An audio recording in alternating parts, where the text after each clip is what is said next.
Dinala ko lang naman ang cellphone ng asawa ko para ipaayos. Isang simpleng gawain. Isang utos na nakasanayan ko na sa loob ng 4 at isang taon naming pagsasama. Basag ang screen. Laging nagrereklamo si Roberto na hindi niya mabasa ng maayos ang mga text. Kaya bilang isang mabuting asawa, bilang ilaw ng tahanan na laging handang magsilbi, dinala ko ito kay Mang Jun. Si Mang Jun, ang aming kumpare, ang ninong ng panganay kong anak, ang taong pinagkakatiwalaan namin sa Antipolo sa loob ng mahigit 20 taon. Pero noong hapong iyon, iba ang tingin niya sa akin. Hindi siya nakangiti. Wala ang nakasanayan naming kwentuhan tungkol sa mga apo o tungkol sa politika.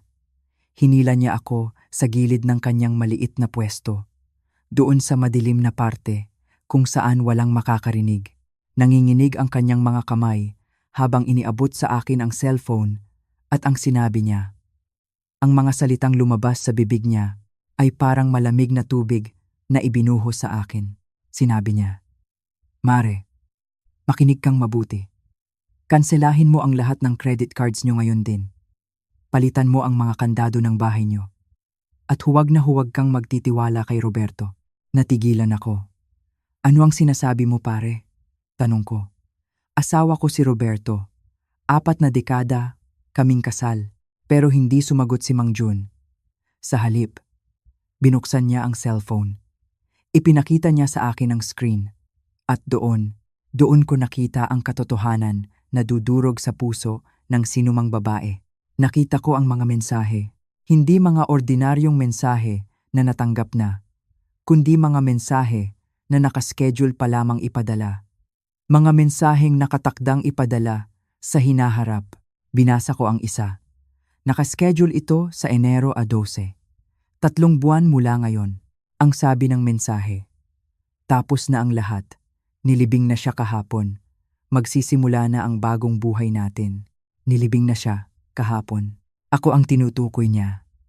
Ako, si Corazon, ang asawa niya sa isip ni Roberto. Sa plano ng asawa ko, patay na ako sa araw na iyon. At habang binabasa ko ang iba pang mga mensahe, unti-unting gumuho ang mundo ko.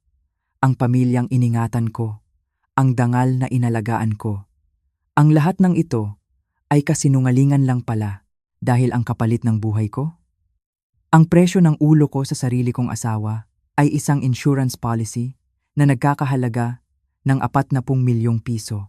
40 milyon. Iyon lang pala ang halaga ng 40 at isang taong pagsisilbi ko. Naranasan niyo na ba ang pakiramdam na parang isa kang kasambahay sa sarili mong pamamahay? Yung ikaw ang gumagawa ng lahat. Ikaw ang nagluluto ng paborito nilang sinigang bago sila umuwi. Ikaw ang namamalansya ng barong na isusuot nila sa trabaho. Ikaw ang nagtitipid para may maipadala sa pag-aaral ng mga anak. Ikaw ang laging nagpaparaya. Sa loob ng maraming taon, ginampanan ko ang papel ng isang ulirang ilaw ng tahanan. Ako si Corazon, ang matiyagang asawa ni Dr. Roberto, ang respetadong retired teacher, ang babaeng laging nakangiti sa simbahan tuwing linggo. Pero sa loob ng bahay namin, pakiramdam ko ay isa lang akong anino, isang pirasong kasangkapan na naroon lang para maging komportable ang buhay nila. Si Roberto, ang aking asawa, siya ang nasusunod sa lahat. Siya ang humahawak ng pera.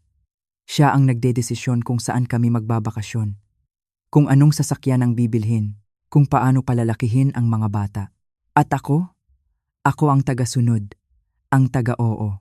Dahil iyon ang turo sa atin ng mga magulang natin, hindi ba? Na ang babae ay dapat magpasakop sa asawa, na ang babae ang dapat magtimpi para buo ang pamilya na kahit masakit, kahit mahirap, titiisin natin para sa mga anak. Para sa dangal ng pamilya, walang utang na loob. Iyan ang nararamdaman ko habang nakatayo ako sa shop ni Mang Jun. Hawak ang cellphone na naglalaman ng hatol ng aking kamatayan. Naalala ko ang mga gabing nag-aalala ako kapag hindi siya umuuwi ng maaga. Ang mga araw na inaalagaan ko siya kapag may sakit siya. Ang pagsasakripisyo ko ng sarili kong pangarap para suportahan ang dental clinic niya. Lahat ng iyon para sa wala, para sa kanya. Isa lang akong sagabal. Isang matandang babae na kailangan ng alisin sa landas para makuha niya ang 40 milyon at makapagsimula ng bagong buhay kasama ang iba. Ang sakit, ang kirot. Hindi lang ito tungkol sa panloloko. Sanay na tayong makarinig ng mga lalaking nambababae. Pero ito ay pagtatraidor sa pinakamalalim na paraan. Gusto niya akong patayin. At ang mas masakit pa, gusto niyang palabasin na namatay ako dahil sa katandaan, dahil sa sakit. Gusto niyang burahin ako sa mundo nang walang nakakaalam ng katotohanan. Para sa mga kamag-anak namin, para sa mga kapitbahay, magiging isa siyang kaawa-awang biyudo. Isang mabait na asawa na nawalan ng kabiyak. Makukuha niya ang simpatiya ng lahat. Makukuha niya ang pera. At ako ay magiging isang alaala na lang. Isang litrato sa ibabaw ng piano na aalikabukin at kalaunan ay itatago sa bodega. Pero may isang bagay na nakalimutan si Roberto. May isang bagay na hindi niya naisama sa kanyang perpektong plano. Nakalimutan niya kung sino ako. Nakalimutan niya na bago ako naging misis niya, bago ako naging tagaluto at tagalinis niya, ako ay si Corazon, isang guro. Sa loob ng 30 taon, sa pagtuturo, hinarap ko ang iba't ibang klase ng tao. Natuto akong magbasa ng galaw, natuto akong magsaliksik, natuto akong maghanap ng katotohanan sa likod ng mga kasinungalingan. Akala niya ay mahina ako. Akala niya ay ulyanin na ako tulad ng pinalalabas niya sa ibang tao. Pero nagkakamali siya. Habang nakatayo ako doon, pinipigil ang pagtulo ng luha. May naramdaman akong nagbago sa loob ko. Ang takot na naramdaman ko kanina, napalitan ito ng galit. Isang matinding galit na nagmumula sa kaibuturan ng isang inang ipinagtanggol ang kanyang pamilya sa loob ng mahabang panahon. At ngayon ay kailangan naman niyang ipagtanggol ang kanyang sarili. Hindi ako umiyak. Hindi ako nag-iskandalo. Sa halip, huminga ako ng malalim. Tumingin ako kay Mang Jun at sinabi ko, "Pare, kopyahin mo ang lahat ng mensahe, lahat ng litrato, lahat ng ebidensya. Ipadala mo sa secure na email ko. At pagkatapos, ayusin mo ang cellphone na ito. Gusto kong ayusin mo ito na parang walang nangyari. Ibalik mo sa dati. Walang bakas na nabuksan natin. Walang bakas na alam ko na ang sikreto niya." Nagulat si Mang Jun. Tinanong niya ako, "Mare, ano ang gagawin mo? Delikado ito. Kailangan na nating tumawag ng pulis." Umiling ako. "Hindi pare. Hindi pa ngayon. Kung tatawag tayo ng pulis ngayon, ano ang mayroon tayo? Mga mensahe sa cellphone? Sasabihin lang niya na biro lang iyon. Na draft lang iyon ng isang kwento na sinusulat niya. Siya ay isang respetadong doktor. Ako ay isang retiradong guro na pinalalabas niyang may sakit sa isip. Sino ang paniniwalaan nila? Kailangan ko ng higit pa. Umalis ako sa shop na iyon dala ang isang mabigat na sikreto. Wala silang kamalay-malay. Hindi alam ni Roberto at ng kung sino mang babae ang kasabwat niya na ang matandang lola na gusto nilang iligpit ay gising na. Akala nila ay hawak na nila ang alas. Akala nila ay kontrolado na nila ang lahat. Pero hindi nila alam na nasa akin ang tunay na lihim na yaman, ang impormasyon. Alam ko ang petsa, Enero a 2. Alam ko ang motibo, pera. Alam ko ang plano.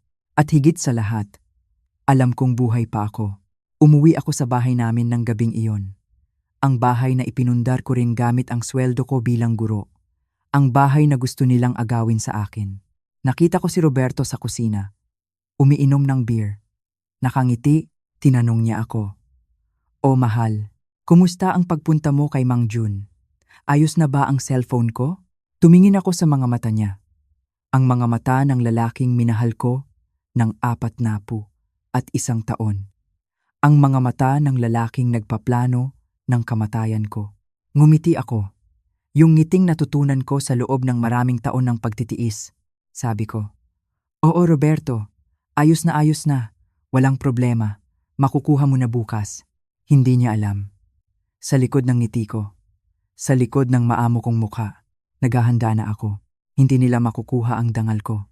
Kinuha na nila ang kabataan ko. Kinuha na nila ang lakas ko, pero hindi ko hahayaan na kunin nila ang buhay ko at ang pangalan ko. Gusto nila akong mawala ng tahimik? Pwes, ibibigay ko sa kanila ang kabaligtaran. Ito ay hindi lang para sa akin. Ito ay para sa lahat ng babaeng niloko, ginamit, at binaliwala matapos bigain ang lahat ng pakinabang sa kanila. Ito ay para sa mga anak na niloko ng sarili nilang ama. Ito ay para sa katotohanan. Magbabayad sila. Sisingilin ko sila sa bawat luhang pumatak, sa bawat kasinungalingan, sa bawat sentimo na ninakaw nila sa pamilyang ito. Si Roberto ay naghahanda para sa libing ko sa Enero. Pero ang hindi niya alam, ako ang maghahanda ng libing ng kanyang reputasyon, ng kanyang karera, at ng kanyang kalayaan. Maaaring matanda na ako. Maaaring mahina na ang tuhod ko. Pero ang isip ko, ang puso ko, matalas pa ito sa kahit anong scalpel na ginagamit niya sa klinika niya. Lalaruin ko ang laro nila. Magpapanggap akong walang alam. Magpapanggap akong mahina. Hahayaan ko silang maging kampante. Dahil kapag kampante ang kalaban, doon sila nagkakamali. At sa oras na magkamali sila, nandoon ako, handang maningil. Kayo? Kung kayo ang nasa kalagayan ko, kung nalaman nyo na ang taong katabi nyo sa pagtulog gabi-gabi, ang taong kasalo nyo sa hapagkainan, ay may plano palang patayin kayo para sa pera. Ano ang gagawin nyo? Tatakbo ba kayo? Iiyak? O lalaban kayo tulad ko? Huwag kayong aalis. Dahil nagsisimula pa lang ang kwento ko. Ito ang kwento kung paano ko tinalo ang kamatayan. Kung paano ko inisahan ang mga taong gustong umapi sa akin. At kung paano ko napatunayan na walang mas delikado sa isang babaeng alam ang kanyang halaga. Kung naramdaman nyo na ring maging dayuhan sa sarili nyong pamamahay. Kung naramdaman nyo na ring mabaliwala ng sarili nyong pamilya, pakiusap, i-like at i-share ang video na ito. Iparating natin sa iba ang mensahe na hindi tayo basta-basta susuko. At huwag kalimutang mag-comment sa ibaba. Gusto kong malaman. Saan kayo nanonood ngayon? Luzon, Visayas, Mindanao, o nasa abroad kayo at nagtatrabaho para sa pamilya? Kwentuhan mo ako. Handa na ba kayong malaman ang buong katotohanan? Handa na ba kayong makita kung paano bumaligtad ang mundo ni Roberto? Makinig kayo. Dahil ito ang kwento ng aking paghihiganti. Umalis ako sa shop ni Mang Jun na parang lumalakad sa ibabaw ng ulap, hindi dahil sa gaan ng pakiramdam, kundi dahil sa bigat na dumagan sa dibdib ko. Ang bigat ng katotohanan. Habang nagmamaneho ako pabalik sa aming bahay sa Antipolo, tinitingnan ko ang bawat kanto, ang bawat puno na nadaanan ko sa loob ng 40 taon. Parang nagbago ang kulay ng paligid. Parang naging abo ang dating makulay na tanawin. Pagpasok ko sa bahay, dumiretso ako sa kusina. Ang kusina ang aking kaharian. Dito ko niluto ang libu-libong tanghalian at hapunan para sa pamilyang akala ko ay totoo. Kinuha ko ang mga sangkap para sa sinigang na salmon. Paborito ito ni Roberto. Gusto niya ang asim ng sampalok at ang taba ng tiyan ng salmon habang hinihiwa ko ang mga kamatis. Nanginginig ang aking mga kamay. Gusto kong sumigaw. Gusto kong basagin ang mga plato, pero hindi ko ginawa dahil ako si Corazon, ang babaeng tinuruan na maging mahinahon sa lahat ng oras. Niluto ko ang huling hapunan ng aming pagpapanggap, eksaktong 6:00 ng gabi. Dumating si Roberto. Narinig ko ang tunog ng sasakyan niya sa garahe. Narinig ko ang pamilyar na yabag ng kanyang sapatos sa aming nara na sahig. Pumasok siya sa kusina na nakangiti. Yung ngiting ginagamit niya sa mga pasyente niya sa klinika. Yung ngiting puno ng kasinungalingan. Humalik siya sa pisngi ko. Ang labi niya ay parang yelo sa lamig. Sabi niya, "Ang bango naman ng niluluto mo, mahal. Sinigang ba iyan?" Tumango lang ako at ngumiti. Isang ngiti na hindi umabot sa aking mga mata. Umupo kami sa hapagkainan. Ang mahabang mesa na dating puno ng ingay ng mga anak namin noong maliliit pa sila. Ngayon, 2 na lang kami, at ang katahimikan sa pagitan namin ay mas maingay pa sa sigawan. Habang humihigop siya ng sabaw, Napansin ko na panay ang tingin niya sa akin. Tinitimbang niya ako. Hinahanap niya kung may alam na ba ako nang makita niyang kalmado ako. Nagsimula na siya. Nagsimula na ang kanyang laro. Binaba niya ang kutsara at tinidor. Tumingin siya sa akin ng may pag-aalala. Isang peking pag-aalala. Sabi niya, "Cora, napansin ko nitong mga nakaraang araw, parang nagiging makakalimutin ka na." Natigilan ako sa pagsubo. Tiningnan ko siya. "Ano ang ibig mong sabihin?" Tanong ko, nang mahinahon. Nagpatuloy siya. "Alam mo na, yung mga susi. Madalas mong maiwala. Minsan, inuulit mo ang mga kwento mo. At noong isang gabi, iniwan mong bukas ang ilaw sa garahe. Nag-aalala ako sa iyo, Cora. Baka senyales na ito ng demensya o pagiging ulyanin dahil sa edad natin." Gusto kong matawa ng malakas. Gusto kong sabihin sa kanya na ang memorya ko ay kasing talas pa ng kutsilyo, na natatandaan ko pa ang petsa ng aming kasal, ang birthday ng kabit niya, at ang araw na pinaplano niyang patayin ako. Pero nanahimik ako. Pinakinggan ko ang bawat salita ng kanyang panloloko. Ito ang tinatawag nilang gaslighting, ang unti-unting pagtatanim ng duda sa sarili kong isipan. Gusto niyang maniwala ako na baliw na ako. Gusto niyang maniwala ang mga tao sa paligid namin na nawawala na ako sa sarili. Para kapag may nangyaring masama sa akin, sasabihin ng lahat, "Kawawang korason, nakalimutan siguro niyang patayin ang kalan." O kaya ay, nadulas siya dahil lito na ang isip niya. Napakatalino mong demonyo, Roberto. Hinawakan niya ang kamay ko sa ibabaw ng mesa. Ang lambot ng hawak niya, pero parang may lason. Sabi niya, "Kaya naisip ko, mahal, baka panahon na para ibenta natin itong bahay sa Antipolo. Masyadong malaki ito para sa atin. Delikado ang hagdanan para sa iyo. May nakita akong magandang kondo sa syudad. Mas maliit, mas madaling linisin, mas ligtas para sa kalagayan mo. Ang bahay na ito?" Ang bahay na ipinatayo namin gamit ang sweldo ko bilang guro at ang kita niya noong nagsisimula pa lang siya? Ang bahay kung saan lumaki ang mga anak namin? Gusto niyang ibenta para kunin ang pera, para lustayin, kasama ang babae niya. Huminga ako ng malalim. Tumingin ako sa kanya at sinabi ko sa pinaka-inosenteng boses na kaya ko, "Siguro nga, tama ka, Roberto. Minsan, pakiramdam ko ay marami na akong nakakalimutan. Pag-isipan natin iyan." Nakita ko ang kislap ng tagumpay sa mga mata niya. Akala niya naniwala ako. Akala niya nakuha na niya ako sa bitag. Kumain siya ng masigla pagkatapos noon. Hindi niya alam. Sa bawat higop niya ng sabaw, sa bawat nguya niya ng laman ng isda, mas lalong tumitibay ang desisyon ko. Hindi ko ibibigay ang bahay na ito. Hindi ko ibibigay ang buhay ko. At lalong hindi ko hahayaang manalo ang kasamaan sa pamamahay na ito. Hating gabi na. Ang buong bahay ay balot na ng katahimikan. Ang tanging naririnig ko lang ay ang huni ng mga kuliglig sa labas at ang malakas na hilik ni Roberto sa tabi ko. Natutulog siya ng mahimbing. Paano kaya nakakatulog ng mahimbing ang isang taong may planong pumatay sa sarili niyang asawa? Siguro, wala na talagang konsensya ang natitira sa kanya. Dahan-dahan akong bumangon, maingat. Bawat galaw ko ay kalkulado. Ayokong magising siya. Kinuha ko ang kanyang laptop na nasa ibabaw ng mesa sa kwarto. Dinala ko ito sa banyo at nilock ang pinto. Doon, sa ilaw ng maliit na bombilya, sinimulan ko ang aking investigasyon. Binuksan ko ang laptop. Humingi ito ng password. Napangiti ako ng mapait. Sa loob ng 41 taon, kilalang-kilala ko si Roberto. Hindi siya mahilig sa mga komplikadong bagay. Tamad siyang magsaulo ng bagong numero.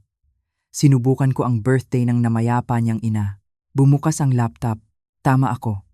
Napaka-predictable mo, Roberto. Agad kong binuksan ang kanyang email. Nanginginig ang mga daliri ko habang nag-i-scroll. Maraming email galing sa Dental Association, sa golf club, sa mga supplier ng gamot. Pero hindi iyon ang hinahanap ko.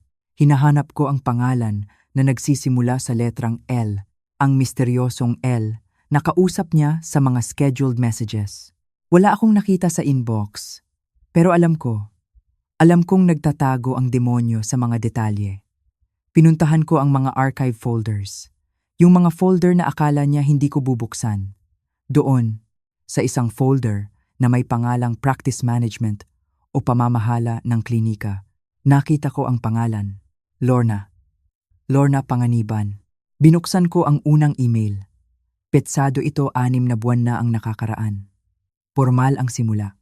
Tungkol daw sa business consulting para mapalago ang kita ng klinika. Pero habang tumatagal ang mga petsa, nagbabago ang tono. Nagiging malandi, nagiging personal, hanggang sa nakita ko ang email na nagpabagsak ng balikat ko. Isang email na may naka-attach na dokumento. Ang titulo ay Condo Acquisition BGC. Binuksan ko ito. Nanlaki ang mga mata ko. Isang unit sa Bonifacio Global City. Ang pinakamahal na lugar sa Maynila. Isang unit na may 2 kwarto. Tanaw ang siyudad. Ang halaga, 25 milyong piso. At sa ibaba ng dokumento, nakita ko ang patunay ng pagbabayad. Bank Transfer Confirmation. 15 milyong piso ang paunang bayad. 15 milyon. Muntik ko nang mabitawan ang laptop. Ang perang iyon ang ipon namin para sa aming pagtanda. Iyon ang perang pinaghirapan ko sa pagtuturo ng ilang dekada. Ang perang dapat sana ay para sa mga apo namin. Kinuha niya ng walang paalam at ibinigay sa babaeng ito. Nagpatuloy ako sa pagbabasa. Bawat email ay parang kutsilyong sumasaksak sa puso ko. Pinag-uusapan nila ang pagbebenta ng dental clinic ni Roberto pagkatapos ng burol. Plano nilang ibenta ito ng 50 milyon. Sabi ni Lorna sa email, "Huwag kang mag-alala, honey. Kapag wala na ang asawa mo, malinis na ang lahat. Tayo na ang maghahari sa mundo." Honey, tinawag niyang honey ang asawa ko habang pinaplano nila ang kamatayan ko. Kinuha ko ang cellphone ko. Kinuhanan ko ng litrato ang bawat email, bawat dokumento, bawat resibo ng bank transfer. Kailangan ko ng ebidensya. Kailangan kong maging matalino. Hindi pwedeng emosyon lang ang pairalin ko ngayon. Habang nakaupo ako sa malamig na sahig ng banyo, tinititigan ang mukha ni Lorna sa maliit na profile picture sa email. Maganda siya. Bata. Siguro nasa 40 anyos. Makinis ang balat. Matatalim ang mata. Mukha siyang sopistikada. Pero sa likod ng ganda na iyon, nakikita ko ang isang ahas. Isinara ko ang laptop. Ibinalik ko ito sa mesa ng dahan-dahan. Humiga ako ulit sa tabi ni Roberto. Ang lalaking nagnakaw ng pera namin. Ang lalaking nagbebenta ng kinabukasan ng pamilya namin para sa isang kondo sa BGC. Tinitigan ko ang likod niya. Dati, ang likod na iyan ang sandalan ko.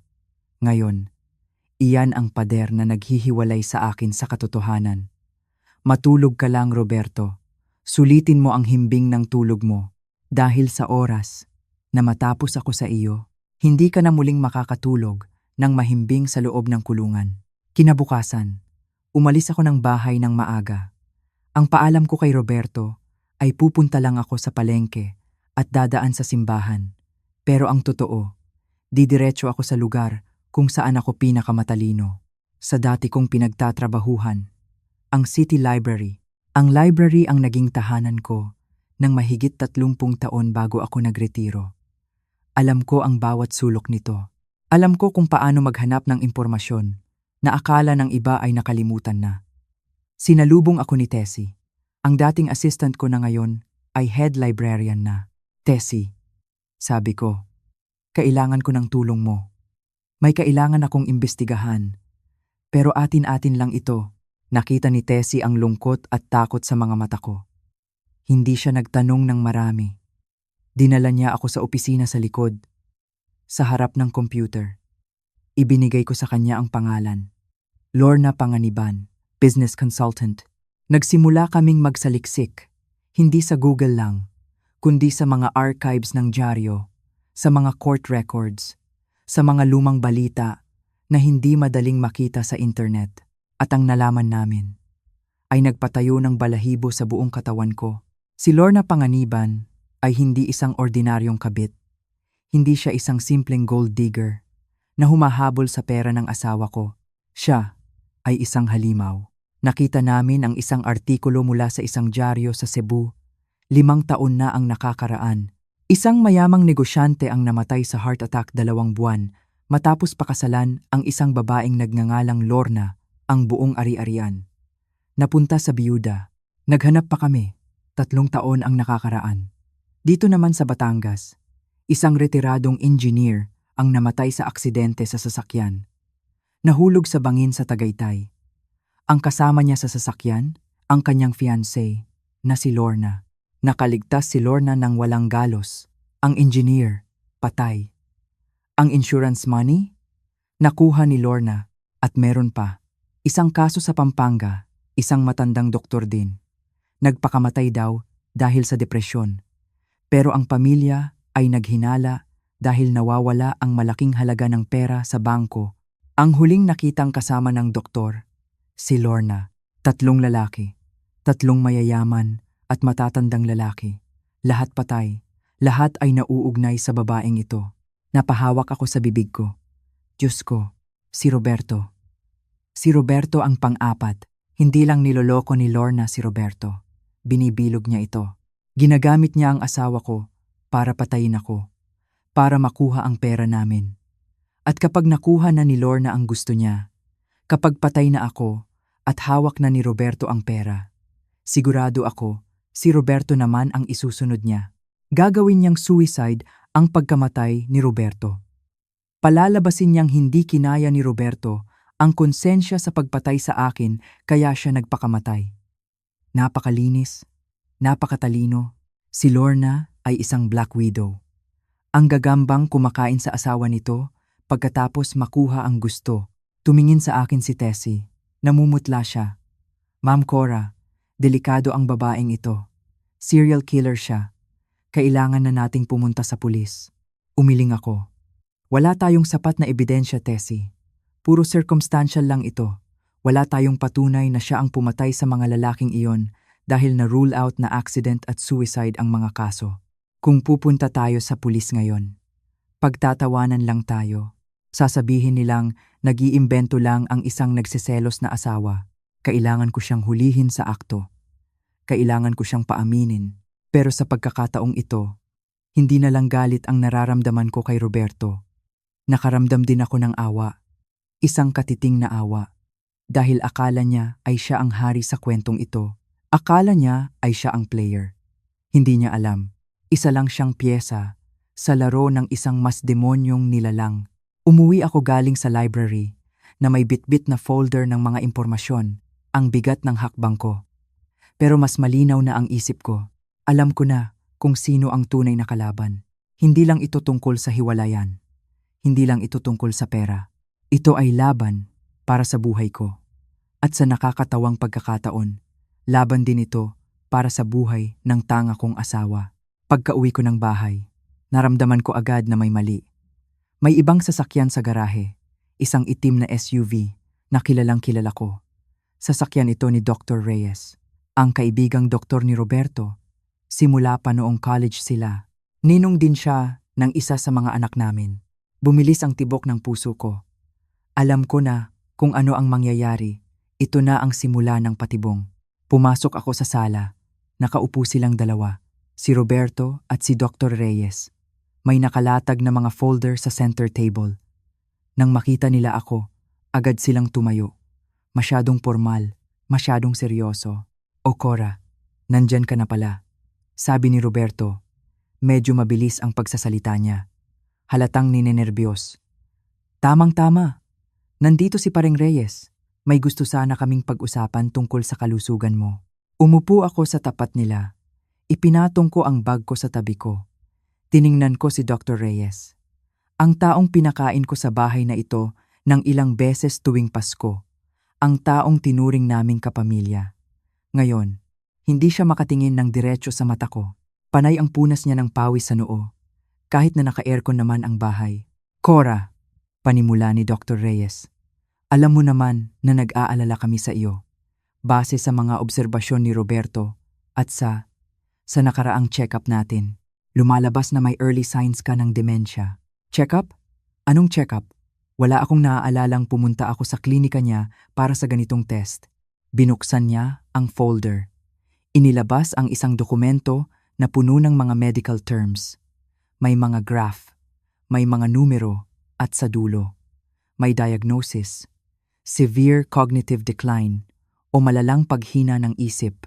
Nakalagay din doon na hindi na ako competent o wala na akong kakayahang gumawa ng legal na desisyon para sa sarili ko.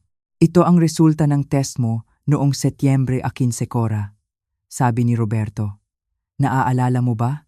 Dinala kita sa opisina ni Reyes. Nakalimutan mo na siguro. Ganyan talaga kapag may sakit. Tiningnan ko ang dokumento. Setyembre 15. Napangiti ako sa loob-loob ko. Setyembre 15. Iniabot ni Roberto ang isang ballpen at isa pang dokumento. Ito ay isang power of attorney. Isang kasulatan na naglilipat ng lahat ng karapatan ko sa kanya kapag pinirmahan ko ito. Siya na ang masusunod sa lahat ng ari-arian ko. Sa pera ko, sa bangko, sa lupaing minana ko, sa mga magulang ko, at pati na rin sa hati ko sa dental clinic. Kapag pinirmahan ko ito, wala na akong laban. Pwede na niya akong itapon sa isang home for the aged. O kaya ay patayin at palabasing aksidente dahil baliw na ako. Pirmahan mo na ito, Cora, sabi ni Roberto. Para ito sa proteksyon mo. Ako na ang bahala sa lahat. Hindi mo na kailangang mag-isip. Magpapahinga ka na lang. Tumingin ako sa kanilang dalawa. Dalawang lalaking edukado. Dalawang respetadong miyembro ng komunidad. Pero sa harap ko ngayon, para silang mga buwitre na nag-aabang sa bangkay ng isang hayop. Inisip nila na dahil matanda na ako, dahil babae ako, ay susunod na lang ako sa gusto nila. Inisip nila na ang pananahimik ko nitong mga nakaraang araw ay senyales ng pagsuko. Dahan-dahan kong inabot ang folder. Tinitigan ko ang pekeng resulta ng test. Dr. Reyes, sabi ko ng malinaw, sigurado ka ba na ito ang resulta ng test ko noong Setyembre 15? Tumango siya. Oo, Cora. Iyan ang resulta. Pasensya ka na. Mahirap tanggapin pero pinutol ko ang sasabihin niya. Tumayo ako. Tuwid ang likod. Taas ang noo. Nawala ang anyo ng isang kawawang matanda. Ang nasa harap nila ngayon ay si Corazon, ang guro na hindi nagpapaloko. Alam niyo ba kung nasaan ako noong Setyembre 15? Tanong ko sa kanila. Nagkatinginan silang dalawa. Nasa Cebu ako noon. Sabi ko ng madiin. Kasama ko ang mga amigas ko. Nagsisimba kami sa Simala Shrine noong araw na iyon. Mayroon kaming 500 litrato na nakapost sa Facebook. Mayroon akong boarding pass ng eroplano at mayroon akong video na kumakain kami ng lechon sa car-car, eksaktong oras na sinasabi niyong nasa klinika mo ako dito sa Maynila. Namutla si Dr. Reyes. Parang inalisan ng dugo ang mukha niya. Kaya Dr. Reyes, pagpatuloy ko, pakipaliwanag sa akin. Paano ako nagkaroon ng cognitive test sa opisina mo? Kung nasa kabilang isla ako ng Pilipinas noong araw na iyon, alam mo ba ang parusa sa pamemeke ng medical records? Alam mo ba na pwede kong ipatanggal ang lisensya mo at ipakulong ka ngayon din? Bagsak ang panga ni Roberto. Hindi siya makapagsalita.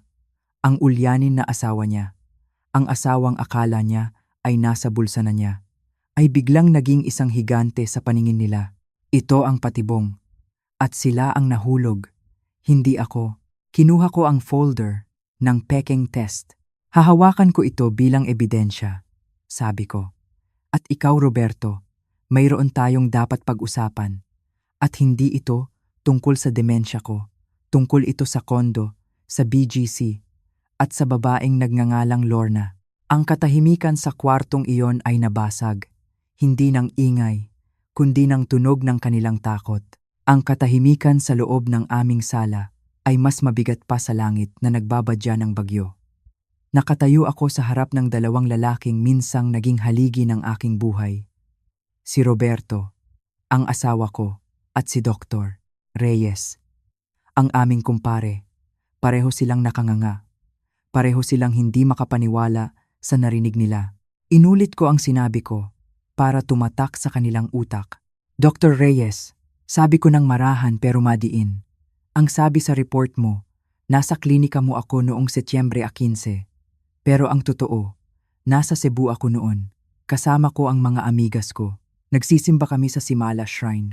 Humihingi ng milagro para sa pamilya ko. Hindi ko alam na ang milagrong ibibigay sa akin ng Birhen ay ang pagmulat ng aking mga mata sa kataksilan ninyo. Nakita ko ang pamumutla ni Dr. Reyes. Ang pawis sa kanyang noo ay tumutulo na parang gripo. Alam niya ang ibig sabihin nito. Alam niya ang galit ng Professional Regulation Commission o PRC kapag nalaman nilang namemeke ng medical records ang isang lisensyadong doktor. Alam niya na isang tawag ko lang sa abogado. Tapos na ang karera niya. Tapos na ang marangyang buhay niya. Nagsimula siyang mag-utal. Cora, Mare, baka nagkamali lang ang sekretary ko ng type sa PEDSA. Baka, tumigil ka na, ang sagot ko. Huwag mo na akong lokohin. Matanda na ako pero hindi ako tanga. Umalis ka na sa pamamahay ko. Ngayon din, bago pa magbago ang isip ko at ipadampot kita sa mga pulis. Hindi na nagdalawang isip si Dr. Reyes. Mabilis pa sa 4:00, kinuha niya ang kanyang bag. Ni hindi niya tinapunan ng tingin si Roberto. Tumakbo siya palabas ng bahay na parang batang nahuling nagnanakaw ng candy. Narinig ko ang harurot ng sasakyan niya palayo. Naiwan kami ni Roberto. Dalawa na lang kami sa malaking bahay na ito. Tiningnan ko siya. Ang lalaking dati ay tinitingala ko. Ngayon, mukha siyang basahan. Maliit, mahina, walang dangal. Sinubukan niyang lumapit sa akin. Cora, mahal, magpapaliwanag ako. Hindi iyon ang iniisip mo. Nagkamali lang si Reyes. Tinaas ko ang kamay ko. Huwag kang lalapit, sabi ko. Huwag mo akong hahawakan ng marurumi mong kamay. Nakita ko sa mga mata niya ang takot. Hindi takot dahil mahal niya ako, kundi takot dahil alam niyang hawak ko na ang alas. Alam niyang sira na ang plano nila. Ang plano niyang ideklara akong baliw. Ang plano niyang kunin ang pera. Ang plano niyang ibenta ang bahay. Lahat iyon ay gumuho sa isang iglap. Umupo siya sa sofa. Nakasubsob ang mukha sa mga palad. Nagsimula siyang umiyak. Pero hindi ako naawa. Dati, kapag nakikita ko siyang malungkot, agad akong gumagawa ng paraan para pasayahin siya. Ipagluluto ko siya. Mamasahihin ko ang likod niya. Pero ngayon, wala akong nararamdaman. Manhid na ako. Tinanong ko siya, Roberto, gaano katagal? Gaano katagal mo na akong planong patayin? Nag-angat siya ng tingin. Gulat. Hindi. Hindi kita papatayin, Cora. Mahal kita. Gusto ko lang naman. Gusto mo lang ano? Sigaw ko. Gusto mo lang akong ipakulong sa mental hospital? Gusto mo lang akong tanggalan ng karapatan sa sarili kong pera? At ano yung mensahe mo kay Lorna? Yung tungkol sa libing ko sa Enero? Biro lang ba iyon? Nanlaki ang mga mata niya. Paano ko nalaman ang pangalang Lorna? Paano ko nalaman ang mensahe? Doon niya napagtanto na ang asawang tinawag niyang ulyanin, ang asawang binaliwala niya, ay mas matalino pa sa kanya. Tumalikod ako. Aakyat ako sa kwarto. Sabi ko, huwag kang papasok sa kwarto ko. Matutulog ka sa sofa ngayong gabi. At bukas, maghahanda ka. Dahil hindi pa tayo tapos. Umakyat ako sa hagdan ng may bigat sa dibdib pero may gaan sa isip. Alam kong hindi pa tapos ang laban. Si Roberto ay mahina, madaling baliin. Pero may isa pa akong kalaban. Isang kalaban na mas mapanganib, si Lorna. Kinabukasan, suot ang aking pinakaeleganteng damit at bitbit ang aking bag. Nagpahatid ako sa driver papunta sa Bonifacio Global City, sa BGC, ang lugar ng mga mayayaman at makabago, malayo sa tahimik na probinsya ng Antipolo. Dito nakatira ang ahas. Pumasok ako sa lobby ng isang mamahaling condo building. Ang ganda. Marmol ang sahig. Malamig ang aircon. Mababango ang mga tao. Pero sa likod ng karangyaan, alam kong may nakatagong baho. Pinapasok ako ni Lorna sa kanyang unit. Akala niya siguro ay pumunta ako doon para magmakaawa, para umiyak at hilingin na layuan niya ang asawa ko. Nakita ko ang ngisi sa labi niya. Isang ngisi ng tagumpay. Maganda siya, aaminin ko. Bata, makinis, Pero ang mga mata niya, walang buhay, malamig, parang mata ng pating. Mrs. Hammond, sabi niya, upo ka. Gusto mo ba ng kape? O baka naman gusto mo ng pag-usapan kung magkano ang kailangan mo para pirmahan ang divorce papers. Hindi ako umupo. Tumayo lang ako sa gitna ng kanyang sala na may view ng Manila Bay. Ang kondo na binili gamit ang pera namin. Ang perang pinaghirapan ko. Hindi ako nandito para sa divorce. Sabi ko ng diretso. Nandito ako para sabihin sa iyo na alam ko ang lahat. Tumawa siya ng mahina. Alam mo ang lahat? Na hindi ka na mahal ni Roberto? Na masaya kami? Luma na iyang kwento na iyan, Mrs. Hindi. Ang sagot ko. Alam ko ang tungkol kay Mr. Tan sa Cebu, kay Enger, Santos sa Tagaytay, at kay Dr. Cruz sa Pampanga. 3 lalaki, 3 bangkay, 3 insurance claim na napunta sa iyo. Nawala ang ngiti sa labi niya. Nanigas siya sa kinatatayuan niya. Ang hangin sa kwarto ay biglang bumigat. Nagpatuloy ako. Alam ko na isa kang Black Widow, Lorna. At alam ko na si Roberto ang susunod mong biktima pagkatapos mo akong iligpit. Akala mo ba hindi ko nalaman? Isa akong guro, Lorna. Magaling akong mag-research. Hawak ko ang mga dokumento, ang mga police report, ang mga death certificate. Lumapit siya sa akin. Dahan-dahan. Nawala ang pagiging sopistikada niya. Lumabas ang tunay niyang kulay. Ang kulay ng isang kriminal. Matalino ka pala, bulong niya. Sayang, masyado kang matalino para sa sarili mong kapakanan. Pero sa halip na takutin ako, may inalok siya.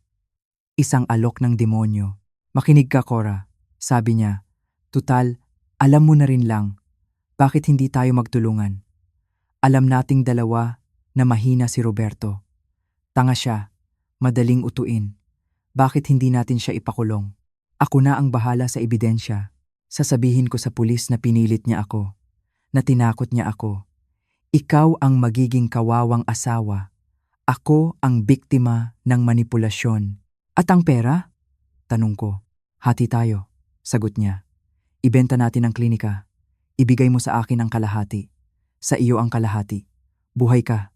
Mayaman ako. Kulong siya. Walang kailangang mamatay. Win-win solution. Tinitigan ko siya. Napakadali para sa kanya na pag-usapan ang buhay ng tao na parang negosyo lang. Parang nagtatawaran lang kami ng isda sa palengke. Sa sandaling iyon, nakita ko ang katotohanan.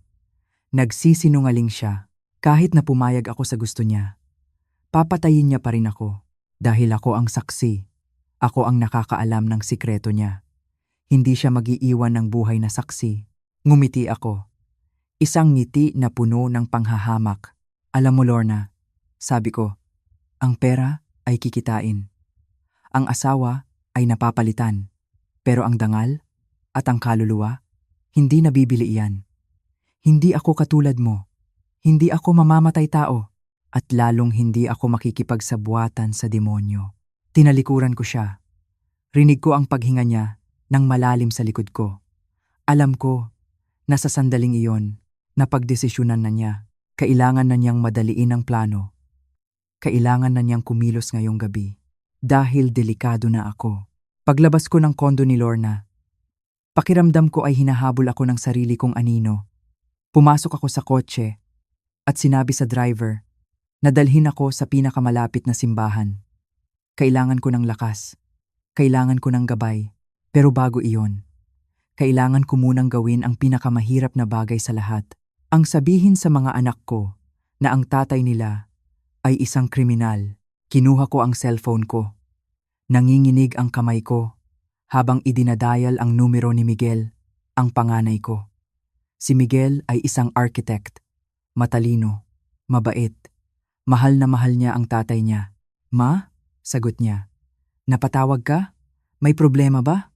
Miguel, sabi ko. Gusto kong huminga ka ng malalim. Tawagan mo ang mga kapatid mo, si Michelle at si Marco. I-conference call niyo ako.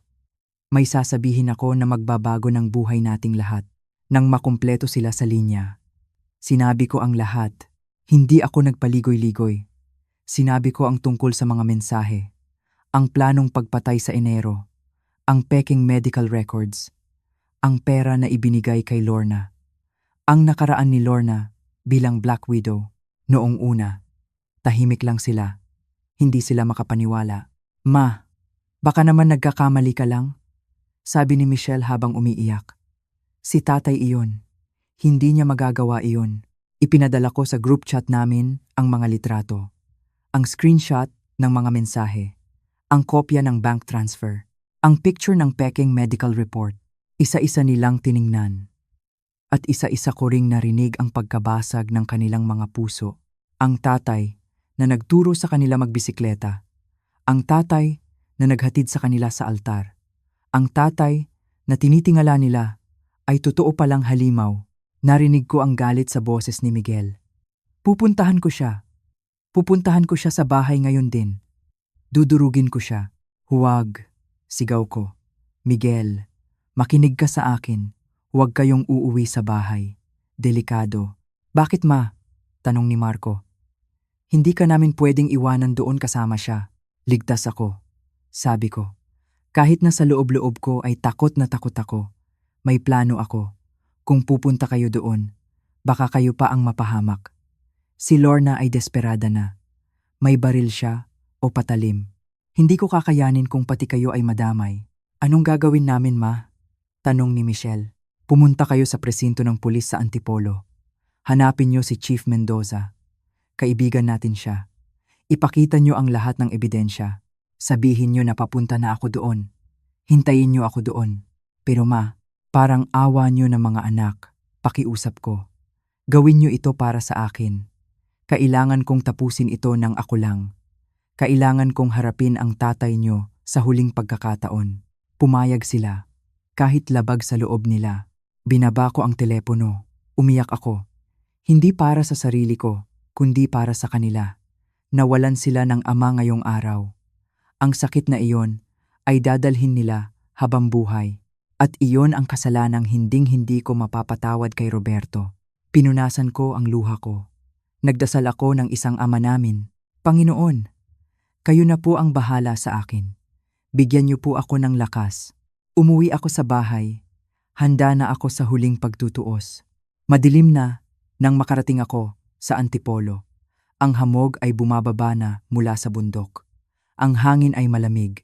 Tahimik ang bahay. Patay ang mga ilaw maliban sa kusina. Pumasok ako. Nasa kusina si Roberto. Nakaupo. May bote ng alak sa harap niya. Lasing na siya. Nang makita niya ako, tumayo siya. Gumewang-gewang, Cora, sabi niya. Akala ko hindi ka na uuwi. Akala ko iniwan mo na ako. Umupo ako sa tapat niya. Hindi ako natatakot. Pagod na akong matakot. Hindi kita iiwan, Roberto, sabi ko. Hanggat hindi tayo nagtatapos. Lumapit siya. Lumuhod sa harap ko. Umiyak na naman. Cora, patawarin mo ako. Nabulag ako. Nasilaw ako sa ganda ni Lorna. Nasilaw ako sa pera. Pero hindi ko talaga kayang gawin iyon. Hindi kita kayang patayin. Tinitigan ko siya. Nakakaawa. Hindi mo ako kayang patayin? Tanong ko. Pero kaya mo akong ideklarang baliw? Kaya mong nakawin ang pera ng mga anak natin? Roberto, ang pagpatay ay hindi lang pagtigil ng tibok ng puso. Pinatay mo na ang tiwala ko. Pinatay mo na ang respeto ng mga anak mo. Patay na ako sa puso mo matagal na. Habang nagsasalita ako, may narinig akong kaluskos sa labas, sa may likod bahay. Tumigil ako. Nakinig ako. Roberto, bulong ko. May kasama ka ba? Umiling siya. Wala. Tayo lang? Bakit? Biglang, crash, basag ang bintana sa kusina. Nagtilamsikan ang mga bubog sa sahig. Napasigaw ako. Si Roberto ay natumba sa gulat, mula sa dilim. Pumasok ang isang anino, si Lorna. Suot niya ay itim na damit.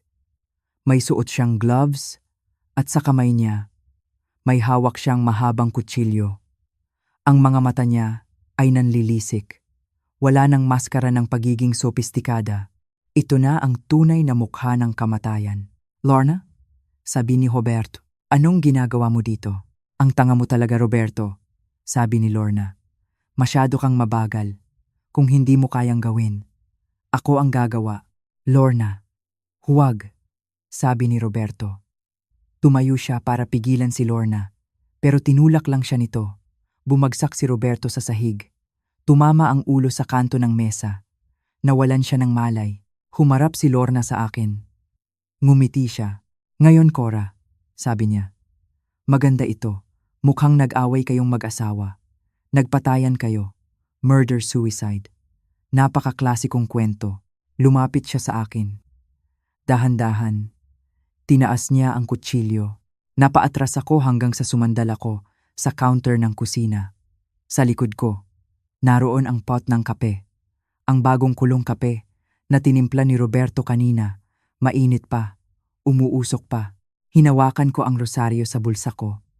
Mama Mary, tulungan niyo ako. Wala ka nang kawala, Cora, sabi ni Lorna. Magpaalam ka na. Sumugod siya sa sandaling iyon. Hindi ako nag-isip.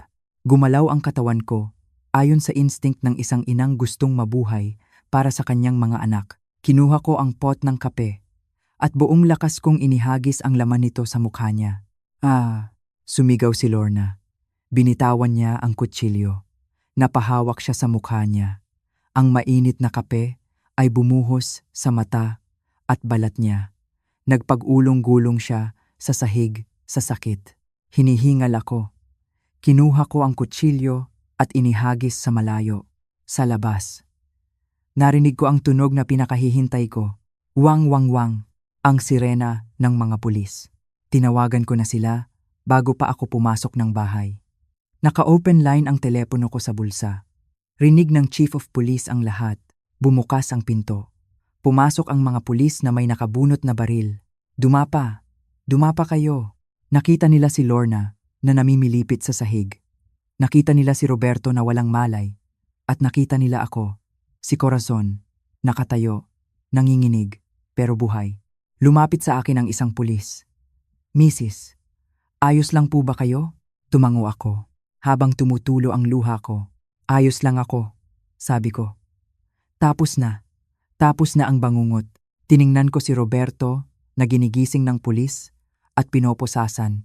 Tiningnan ko si Lorna na dinadala sa ambulansya pero may posas din. Wala akong naramdamang saya. Kapayapaan lang dahil sa wakas. Ang katotohanan ay lumabas na sa liwanag. At walang sinumang demonyo ang makakatalo sa liwanag ng isang inang lumalaban para sa kanyang dangal. Lumipas ang 3 buwan bago bumaba ang hatol ng korte. 3 buwan ng pabalik-balik sa husgado. 3 buwan ng pagharap sa mga abogado. At 3 buwan ng pagtitiis sa mga tingin ng mga tao. Pero sa araw na ito, ang araw ng paghuhukom, naramdaman ko ang isang kakaibang kapayapaan. Nakataupo ako sa unahang bahagi ng korte. Katabi ko ang mga anak ko, si Miguel, si Michelle, at si Marco. Hawak nila ang aking mga kamay. Ang higpit ng hawak nila ay nagpaparamdam sa akin na hindi ako nag-iisa, na kahit anong mangyari. May pamilya akong uuwian. Pumasok ang judge. Tumahimik ang buong paligid. Tinawag ang pangalan ni Lorna Panganiban. Tumayo siya. Suot ang kulay kahel na damit ng mga bilanggo. Wala na ang kanyang mamahaling alahas. Wala na ang kanyang designer na bag. Wala na ang kanyang mapagmataas na ngiti. Ang natira na lang ay isang babaeng mukhang pagod, mukhang tuyot. Ang ganda na ginamit niya bilang sandata ay unti-unti nang kumukupa sa loob ng selda, habang buhay na pagkakakulong. Iyan ang hatol sa kanya. Reclusion perpetua. Walang parol. Walang kalayaan. Napatunayan ng korte na siya ang utak sa likod ng planong pagpatay sa akin. At dahil sa masugid na investigasyon ng mga pulis na tinulungan ng aking mga ebidensya, nabuksan muli ang mga kaso ng 3 lalaking namatay noon. Napatunayan ang kanyang pattern o estilo ng pagpatay. Ang hustisya para sa akin ay naging hustisya rin para sa mga nauna niyang biktima. Hindi siya umiyak nang marinig ang hatol. Tumingin lang siya sa akin. Isang masamang tingin. Pero hindi ako nag-iwas ng tingin. Tinitigan ko siya pabalik. Gusto kong makita niya na ang matandang guro na minaliit niya. Ang babaeng akala niya ay madaling patayin, ay siya ring babaeng tumapos sa kanyang kasamaan.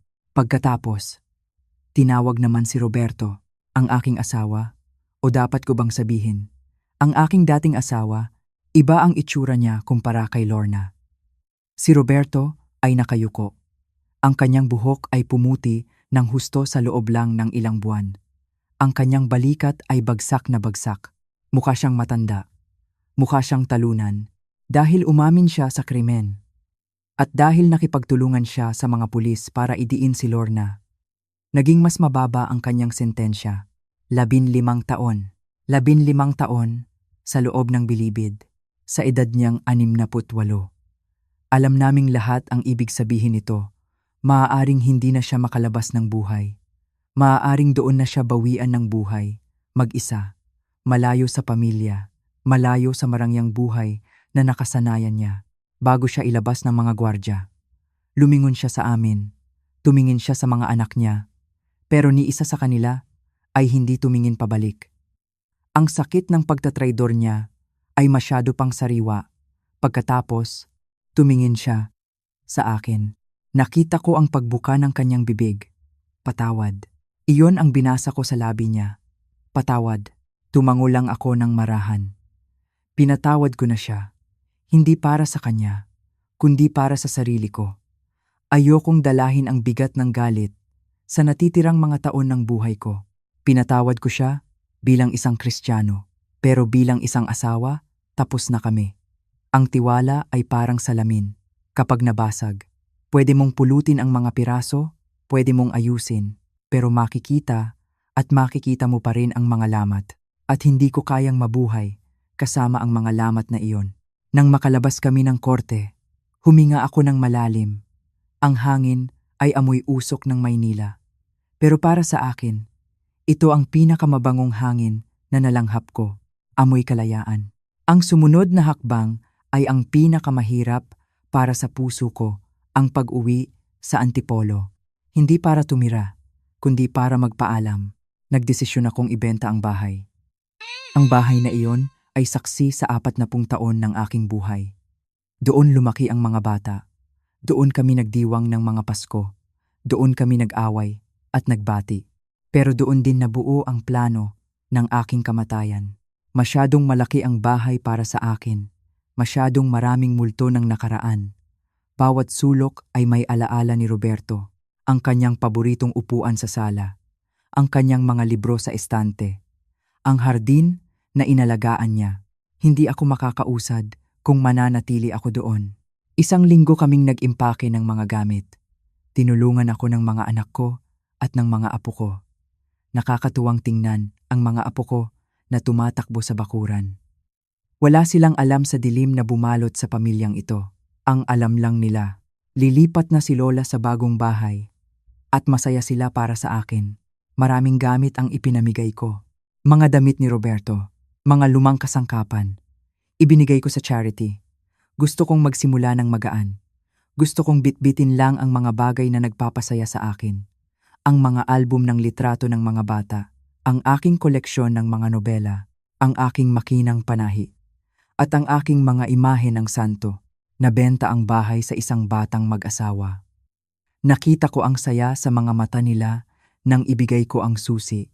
Mayroon silang 2 maliliit na anak. Sabi ko sa kanila, ingatan niyo ang bahay na ito. Punuin niyo ito ng pagmamahal. Punuin niyo ito ng tawanan. Dahil ang bahay ay nagiging tahanan lang kapag may nagmamahalan sa loob. Mataas ang nakuha kong halaga sa bahay. 25 milyong piso. Idagdag pa ang hati ko sa pagbenta ng dental clinic ni Roberto na nagkakahalaga rin ng malaki. Bigla akong naging milyonarya sa edad na 66. Pero ano ang gagawin ng isang matandang tulad ko sa ganito kalaking pera? Hindi ko na kailangan ng magagarang sasakyan. Hindi ko na kailangan ng mga mamahaling alahas na isusuot lang naman sa leeg. Kaya ginawa ko ang nararapat. Tinawag ko ang 3 kong anak, si Miguel, si Michelle, at si Marco. Ibinigay ko sa kanila ang kalahati ng pera. Tigli 5 milyon sila bawat isa. Noong una, tumanggi sila. Ma, sa iyo iyan. Para iyan sa pagtanda mo, sabi ni Miguel. Hinawakan ko ang kamay niya. Anak, makinig kayo. Matanda na ako. Ang kailangan ko lang ay sapat na pera para sa gamot ko, para sa pagkain ko, at para sa konting luho ko. Ang perang ito, gusto kong gamitin nyo para sa kinabukasan ng mga apo ko. Gusto kong makita na nag-enjoy kayo habang buhay pa ako. Ayokong maghintay pa kayo, namamatay ako, bago nyo makuha ang mana nyo. Ito ang warm hand inheritance. Ibinibigay ko na nang mainit pa ang palad ko para makita ko ang epekto nito sa buhay nyo. Umiyak sila. Niyakap nila ako. Sa sandaling iyon, naramdaman ko na ako ang pinakamayamang babae sa mundo. Hindi dahil sa pera sa bangko, kundi dahil na ibalik ko ang respeto at pagmamahal ng pamilya ko. Tinanggal ko ang lason na dinala ni Roberto sa buhay namin. At pinalitan ko ito ng pag-asa.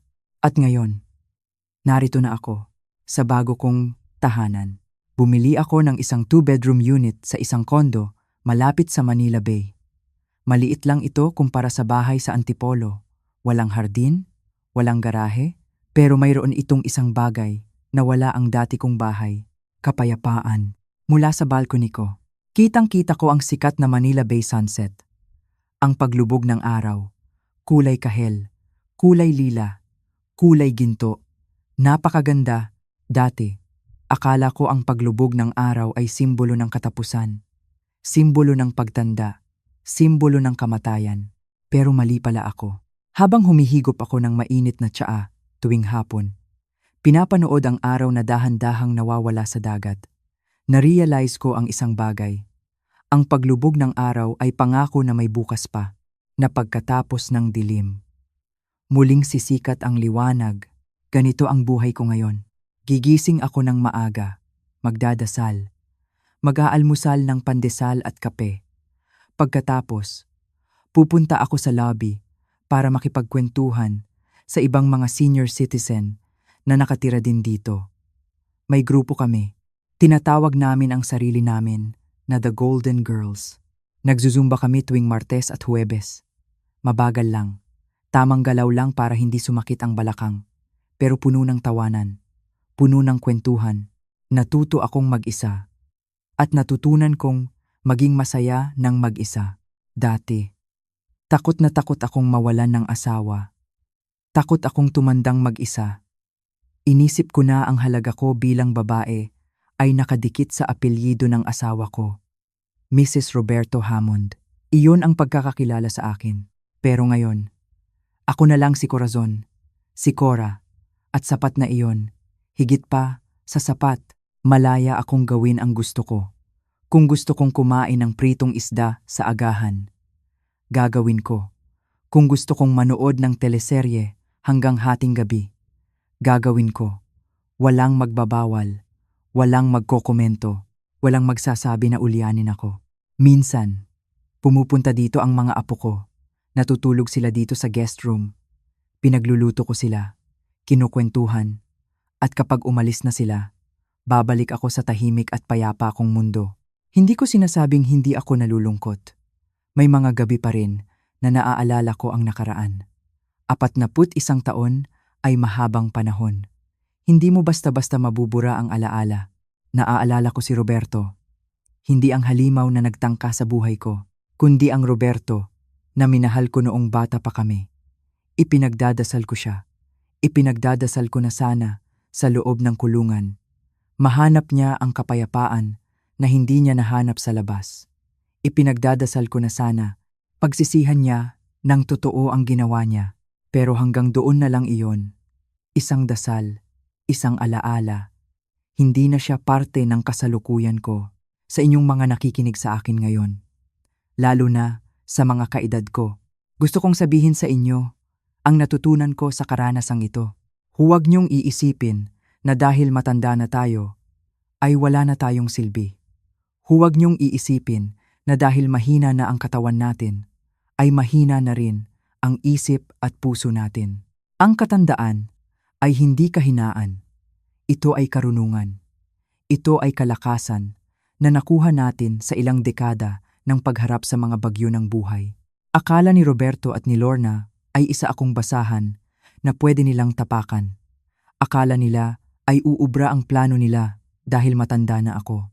Pero nagkamali sila. Ang uban sa buhok ko, simbolo iyan ng talino. Ang kulubot sa balat ko, mapaiyan ng mga pinagdaanan ko.